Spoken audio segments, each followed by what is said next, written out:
What is up, wrestling fans? This is Kayfabe Chronicles, and I am your host, JP. Well, NXT TakeOver 25 has wrapped up, and holy crap, what an amazing event it was. 25 takeovers have come, and 25 takeovers have gone, and I don't even know how to deal with it. It was amazing. So let's just get with the review right now.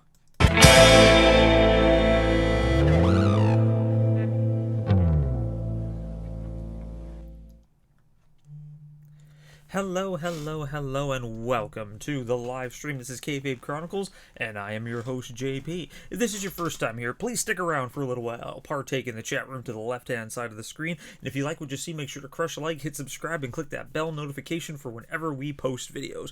We go live every single Sunday night at 8 p.m. Central Time, except for pay-per-view nights where we will go on after the event to discuss the event. We go live Wednesdays right after NXT to review the episode of NXT, and of course, random videos throughout the week. And if you guys haven't done so already, make sure to check out that Facebook page, check out that Twitter account. Alright, and let's get the ball rolling. Holy crap, ladies and gentlemen, NXT TakeOver 25 was last night.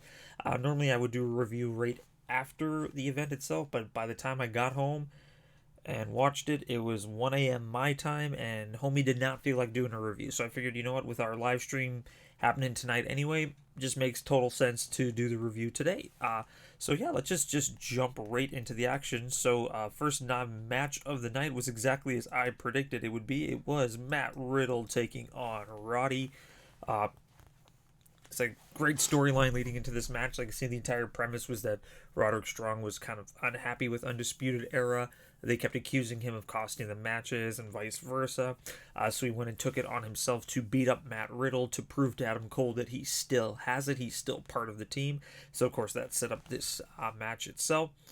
Right off the bat, Matt Riddle does his normal thing, but instead of kicking the flip-flops to the crowd, he kicks him right at Roddy, which was a lot of fun. A lot of action right back and forth. Like a lot of chain wrestling, pretty much. Like it was like just a lot of grappling, a lot of like, just groundwork. So if high impact stuff's not your thing, or it is, I thoroughly enjoyed it. The thing I really liked is like Roderick Strong, as always, though, like targeted the back, like he seeked out Matt Riddle's back and just started hitting it, putting every single form of submission, striking to his back to wear him down. Crowd was all for it. Like I said, like we got the "Let's Go Roddy," "Let's Go Bro," Undisputed, "Let's Go Bro" chants. Absolutely phenomenal. Sorry, I'm just kind of going over my notes. I said it was last night. I really liked when Roderick Strong kind of wasn't near the end of the match, about 3/4 in, like he was just unleashing every single thing that he had on Matt Riddle. Like he had him tied up in the ropes, and he ran, punched him in the head, and then came back, hit him again, came back, hit him again. He just kept running rope to rope, just hitting him as much as possible. And then he hit him with like just a really good kick to the side of the head. Giant NXT chants, NXT. Roderick Strong unable to get the 3 count. Matt Riddle was able then to hit Roderick Strong with a ripcord knee, followed by 3 direct power bombs, and then 1 more knee strike. Roddy kicked out. It was absolutely phenomenal. Roderick Strong then manages to actually, I thought it was going to end here, but he caught Matt Riddle into a Tiger Driver bomb and then got him into the half crab, which of course puts a lot of pressure on the lower back. And of course, Matt Riddle's back wasn't feeling too good the entire thing. Matt Riddle was able to break out, and he tried to lock in the bro mission, but unfortunately his lower back just was not up to snuff. However, end of the match comes. Just Matt Riddle managed to get like just this one ounce of big hope spot in, got a couple kicks in, and managed to hit Roderick Strong with the bro Derek, which is essentially like a neutralizer from Cesaro, and he picks up the win. So Matt Riddle wins this match. Great way to open up the night, great way to open it up. I want to see this match, I want to see this feud go even longer. Like I said, these two guys gave it their all. Like I said, I've never been disappointed with a Roddy match. Like Roderick Strong always puts on phenomenal performances. Matt Riddle always puts on phenomenal performances, and this was definitely a great way to start. But like I said, I thought Roddy had him. Wow, like the point where he just kept beating Matt Riddle's head until the ground, till there was like nothing left. It was like Negan with the bat on Glenn and like Walking Dead. It was just, and Matt Riddle kicked out. It was holy crap. Yeah, great way to start the night, great way to start the show. All right, right after that, we have the match that I was looking forward to the most. We got the ladder match. We got Undisputed Era taking on Street Profits, taking on Forgotten Sons, taking on Oni Lorcan and Danny Burch. Of course, ladder match, pretty self-explanatory. First team to grab the tag team championships would win. Amazing entrance by the Street Profits. They're the first to come out. Crowd's going wild. They go in the crowd. They start dancing. They're doing their thing. They're bringing the swag like they always do. Audience is just eating it up. Red cups are flying back and forth. Everybody's just absolutely feeling it. A lot of action right off the bat. Like as soon as the bell rang, just all four teams just started just kicking the living crap at each other.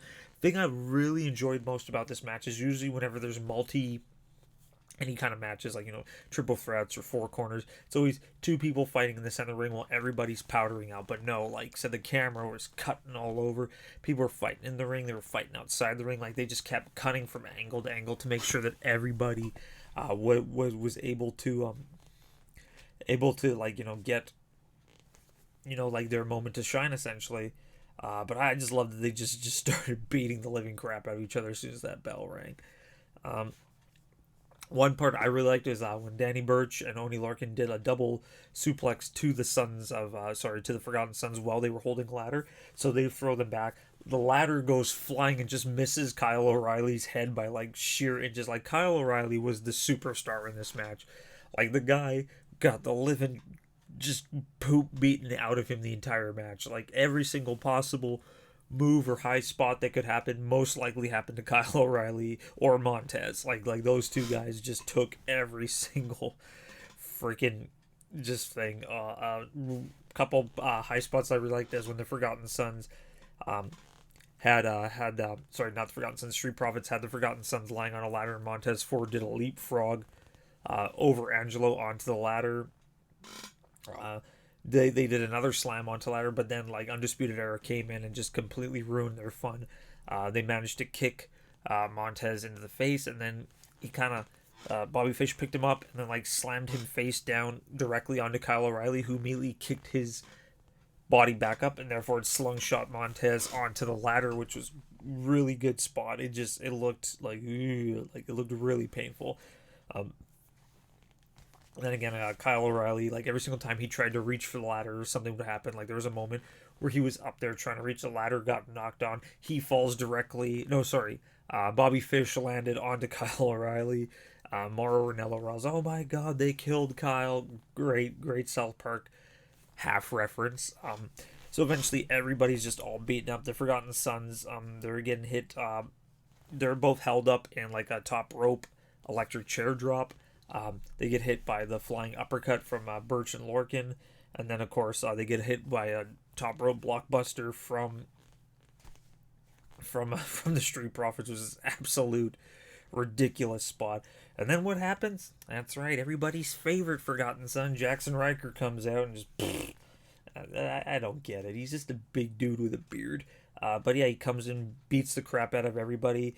But finally, they have the last laugh. All 6 remaining guys managed to just beat up Jackson Riker, finally give him a taste of his own medicine, because we all know, like, every single week, he can easily take on 2 guys, no problem. But when it's 6-on-1, you're done, son. You are done, son.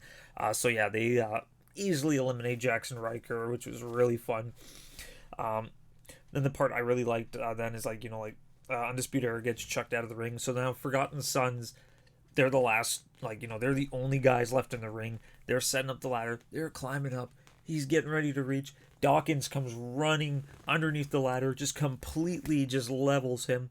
Blake's still up there. He's reaching for the belt. And out of nowhere, Montez Ford just appears on the ladder. Just appear. Like, you saw what happened after. But I was just like, wait, what the hell just happened?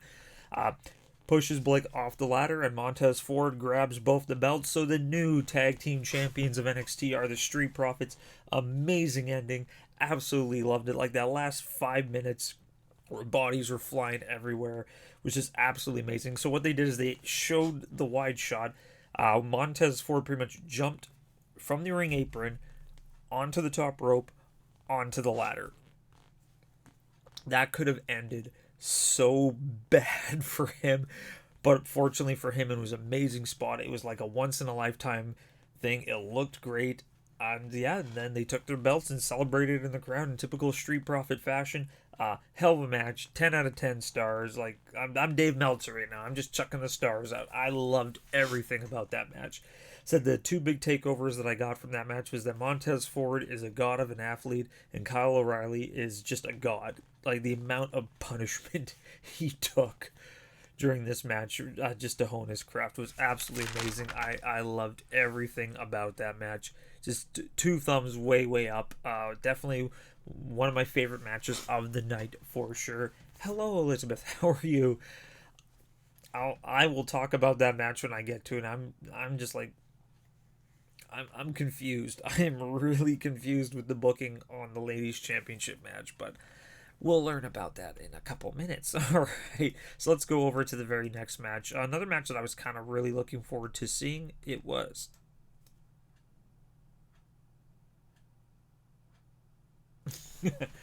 sorry, I was just reading what you wrote. Got to go to GalaxyCon this week, and some wrestlers were there. Right now. Kimberly, I miss Kimberly. I miss her so much. Her as Abby was great. She was never given a fair opportunity on NXT. Like I said, the crowd loved her. She was over with the fans. It's just unfortunately she was in a class with a lot of like her and Ruby Riott started at the same time, and the way they deemed it was, Ruby's done all this, and what have you done? And don't get me wrong, Ruby Riott's phenomenal. I love everything she did. I just don't think that Kimberly was given a fair opportunity to shine in NXT. Like I said, like apparently she did very well on the house shows. She just never really got her TV time. Like the only time I ever saw her wrestle was at the Mae Young Classic where she beat Jazzy. Fair is fair. It was a great match. But I just feel like, yeah, she just did not get a fair opportunity. But it's so cool to choose Mystique. I love comics. Look at my comic collection.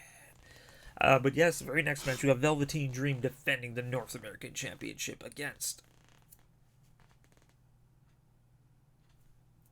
Tyler Breeze. Overall, though, so cool to see Tyler again. So cool to see Tyler again. Like I said, it was so great to just hear his music and to see him come out. A little sadly, he didn't have all the fuzziness on his boots. Hey, that's okay. I like his new ring gear though; it looks absolutely great. Match itself was a lot of fun. The video package leading up to this, like where Velveteen Dream cuts the promo doing like his own selfie stick, absolutely great. Like Patrick Clark, man, Dream, is just he's amazing. He is absolutely amazing. Right off the bat though, like Tyler Breeze, as soon as the bell rings, like he's boom. He's just right in Velveteen's face. He's doing everything that he can to win this match. Unfortunately, like I said, like Velveteen was really working Tyler Breeze's knee a lot during this match, and at some point, I don't know if it was legitimate, but like Tyler Breeze started bleeding from his ear, so I don't know if he like ruptured an eardrum, or his equilibrium was thrown off, or it was part of the match. I don't know, because there was a point later on where he was trying to stand up and he couldn't. Like he looked pretty dizzy. But like I said, Tyler Breeze just tried to hit Velveteen with everything. Like I said, he hit him with numerous supermodel kicks. Tried for the Unprettier a couple times. He did hit it. Velveteen Dream kicked out. But then again, Velveteen Dream was hitting him with Dream Valley drivers and everything. Like it was just a very back and forth. Like every single time one would do a big move, the guy would do a big move the very next time. Match overall ends though when Tyler Breeze does hit the beauty shot, but he is unable to capitalize. Velveteen Dream rolls outside the ring, knocked out. Tyler Breeze is desperately trying to get Velveteen Dream back into the ring. He's trying to pull him. Referee's about to hit the 10 count. Breeze pleads with the referee, stop counting, stop counting. He goes to grab Velveteen, but Velveteen tries to hit him in the face with the North American Championship. Breeze catches the belt, sees that he has the belt. And I don't want to get disqualified, so he throws the belt away. But when he turns around, he goes right into the arms of Velveteen Dream, who hits him with the Dream Valley Driver, followed up by the Purple Rainmaker. And 1, 2, 3, match is over. Velveteen Dream retains his championship. Great match. Great match. A lot of fun to see these two guys working. And of course, right after, Tyler Breeze takes his selfie with Velveteen Dream. And that is all she wrote. Like I said, it wasn't tons of anything different going on in the match. It was just really fun to see, one up. Like the entire match was just them. It was like a giant pissing contest, essentially. Great match. check out some Kelly Klein was there too. Wow. See, nothing fun happens here. Like we don't even get a Comic Con this year. Our yearly comic convention has been canceled this year because the one venue that is large enough to hold it is being a dick about it. And we don't even get one. This like we got our little minor conventions. Like we have like a fan com coming. Um, like we have like a smaller version of Acon comes here, but like our big comic convention is not coming this year. And it's like we have World of Wheels because us Canadians love our trucks. But it's gonna be weird not having our C4 Central Canada Comic Convention this year, and I'm a very sad panda. But overall, I got lots of great stuff. I am a comic convention. Uh, all right, let's just jump over to what we have next. So, very next match, we got the Women's Championship. We got Shayna Baszler defending against Io Shirai. Shayna came out by herself because that's not predicting that her cronies aren't going to come out anytime soon. Overall, like this match, if I was to grade them all, I liked this match, but this was my least favorite match. I don't know. Like I said, like they were doing what they normally do, but I just really wasn't digging it. I really liked that Io managed to counter the reality check. Like normally like the reality check is like when Shayna like holds their hand down with like like with her arm and then she like stomps on their shoulder. It's what injured Dakota. Like when Dakota first made it to the main roster, and then we all know that she ultimately did get injured by a torn ACL. And Tegan at the same, it's pissed me off too. My favorite, they'll be back soon. Apparently, both of their healing is going very well, and they're going to take those tag team titles. God damn it, they're going to take them. And yes, we need Jazzy to save us all. She's doing so good on NXT UK though, so good. Love NXT UK. But overall, Shayna, of course, does what she always does. She just targets Io's arm the entire time. Io tries to do a couple German suplexes, but she can't because of her arm. She was really selling her arm, so that was really good. Overall, though, match kind of ends when the cronies do show up, but of course, Candice LeRae runs out with her stick and just beats the crap. Just beats the crap out of everybody.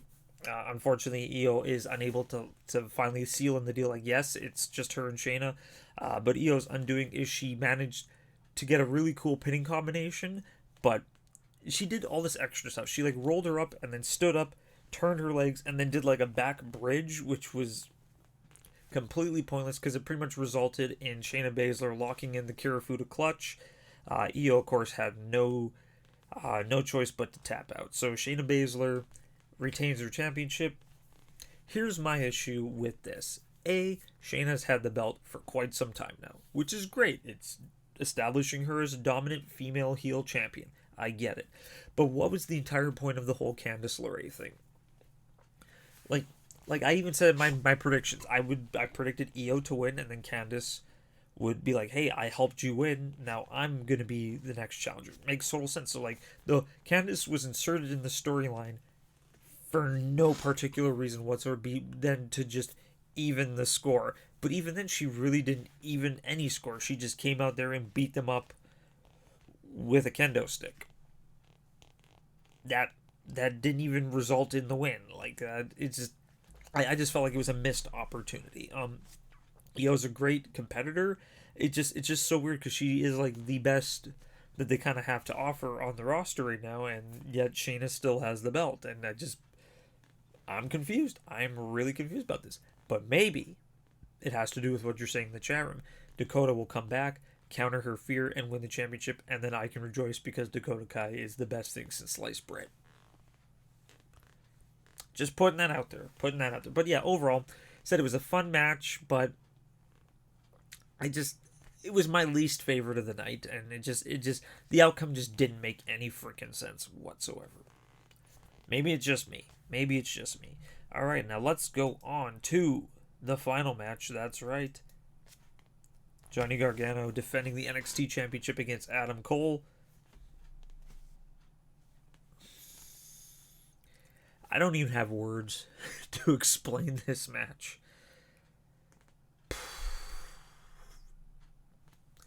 if you thought their last match was good, this was good too. To be honest, I liked their New York match just a little bit better. I thought that the ending sequence was just a little bit better. I liked the entire thing that, like they kept interfering and Johnny kept pulling through and pulling through. Overall, it's still a great match. Like I said, I still dug the crap out of this match. Overall, though, like I said, lots of counters. Like, holy crap! Like every single thing that these guys. I love chain wrestling. I just love when guys just counter each other so many times. And it was really weird though, because like Johnny had like a really mixed reaction when he came out. Like Adam Cole, yeah, crowd's going freaking wild. Adam Cole, baby, everybody's just yelling. But like Johnny, like like months ago he was essentially the face of NXT, and now he was just like like a couple guys were like, yay. Maybe his character's stale. I don't know. I know you don't dig him as champion, Elizabeth, but I don't know. It just felt weird that like the crowd really wasn't eating it up. Like they were still cheering for him. It wasn't as like loud as it used to be. But I really like that the Johnny was really working Adam Cole's arm really early. Like so that's why like wrestlers who use submissions as their finisher will always really try to lock lock as much pain and suffering onto that joint as humanly possible. But yeah, Johnny dominated pretty much for the entire first half of the match. Adam Cole was finally able to get like a top rope backstabber counter, which now went right over to him. Which is it's typical booking. It's just always kind of the same thing. Like dominate one move, now this guy dominates, and now one move, and now that other guy dominates again. It's always kind of the same thing. But then essentially it just turned into a super kickoff where they just kept super kicking each other in the face. It was funny for the first little bit. Like it's just so weird that I remember growing up like a super kick was like a finisher, and now it's like just everybody does a super kick. Like Shawn Michaels probably just sitting there like, all right, kind of thing. Overall though, Johnny did hit the slingshot DDT though instantly. Like when Adam Cole climbed back into the ring, Adam Cole kicked out. I'm just kind of naming just like the big points here. Adam Cole hit two really painful Ushigoroshis, which is like the kind of like the go to sleep but onto the knee. It's just like so you flip them over and then like the side of their head or the back of their neck hits the knee. He hit two of those and Johnny kicked out, which is really cool. Just a lot of kicking to the face, just like Johnny tried to do like a suicide dive and then just boom, just a straight kick to the face, which is really cool. And then he hit a Canadian Destroyer. I call it the Canadian Destroyer. They call it a Panama Sunrise. I call it a Canadian Destroyer because Petey Williams is the man. Right off the apron, Johnny kicked out of that, which is great. Of course, Adam Cole then, of course, tried for his last shot, but misses. Pretty much the exact same thing as last time. Like, he missed him, and he automatically locked him into the Gargano escape. But this time, Adam Cole was able to get out and lock Johnny into the Gargano escape, which was really cool. But then Johnny breaks out and hits Adam Cole with the last shot, so I'm thinking, okay, it's over now. No, Adam Cole kicked out, which is absolutely cool. Really nice sequence there between the guys. Johnny Gargano then hits a reverse Rana, but then for some weird reason, just Adam Cole hits him, like gets up like nothing happened and hits him with the last shot. But unfortunately, the referee gets knocked out during all of this. Unfortunately, the referee's outside the ring. Johnny Gargano's like trying to get the referee in. Adam Cole grabs a chair. Tries to do his whole Adam Cole evil heel ways, but Johnny kicks the chair into Adam Cole's face, but of course there's no referee to count. So now Adam Cole's lying down on the ground, and he starts like motioning for the Undisputed Era to come out, which of course distracts Johnny Gargano. Like he's waiting for them, he's standing there looking. They don't come out. They do not come out whatsoever. They fight for a little bit more, so like Johnny turns around, he rolls him up into a roll up, but Johnny Gargano kicks out, but then his knee pops out. Johnny tries to stand up again, but his knee just gives out again, and this is all opportunity now for Adam Cole, who hits him with another Canadian Destroyer, one more last shot, and 1, 2, 3, that is all she wrote. Adam Cole is your new NXT champion. I did not see that coming. I assumed Johnny would have had the belt for a little while longer. Makes me wonder, is his knee okay? Was that a legitimate injury? Otherwise, like I said, he sold it very well. Like I said, but then again, Johnny's kind of like Dolph Ziggler. He's just really good at making you believe that he's in pain. Really cool to see Adam Cole get the belt now. So now Adam Cole is technically a Triple Crown champion because he did have the tag team championships for a brief period. Technically, he didn't actually win the tag team championships. He was the replacement essentially, but overall, really cool, really good match, a really good way to end NXT TakeOver 25. I dug everything about this event. Like I said, there's been 25 takeovers. I've never seen one I've been disappointed with. Every single one has been absolutely through the roof. And it's only going to get better. Like I said, like the roster they have right now is probably one of the best rosters that they got going on. And everyone's like, oh, like, people are moving up to the main roster, or Tyler Breeze got moved down. No. NXT is the main roster. I don't care what anyone says. I've been saying it since I've been doing this channel. NXT is where it's at. And if you guys don't agree with that, that's cool. Whatever. It's funny because a lot of people keep asking me, like, what do you like better, AEW or NXT? AEW's had one show. I can't pass judgment. Yes, it was a very good show. I enjoyed the living hell out of it. But it's just one show. It's just like, so if AEW is able to consistently put out shows like that, then yeah, I'll probably say they are pretty damn good. It's the reason why I enjoy NXT so much is that they consistently put out a good product every single time. And yes, it all has to do with the bank account. I just love the fact that they're able to do what they can do with their small budget kind of thing. But can AEW do it on a rainy night? It's still maybe. I'm so tired right now. Like I said, I've worked like the past 6 days in a row. Don't work retail, y'all. Don't work retail. It kills you on the inside. I've been doing it for 20 years. Why am I still doing this? Not at the same job for 20 years. Pretty damn close though. My last job was 16 years. And it did kill me from the inside. This is the second form of me. Second form. Alright, so what did you guys think about NXT TakeOver? Let me know in that comment section below. As always, if you guys like what you saw, make sure to crush like, hit subscribe, and click that bell notification for whenever we post videos. As always, we go live Sunday nights, 8 p.m. Central Time, except for pay-per-view nights, where we will go on after the event to discuss the event. We also go live Wednesdays, right after NXT, to discuss the episode of NXT, random videos throughout the week, and also, wow! Check out that Facebook page, check out that Twitter account. I need to get myself a cup of coffee.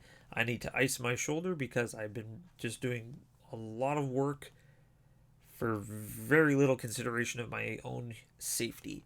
Alright, as always, you guys are the reason why I do this. Share the heck out of this video. Get more peeps to check us out. As always, it's JB from KVAB Chronicles. You have yourselves a wonderful week.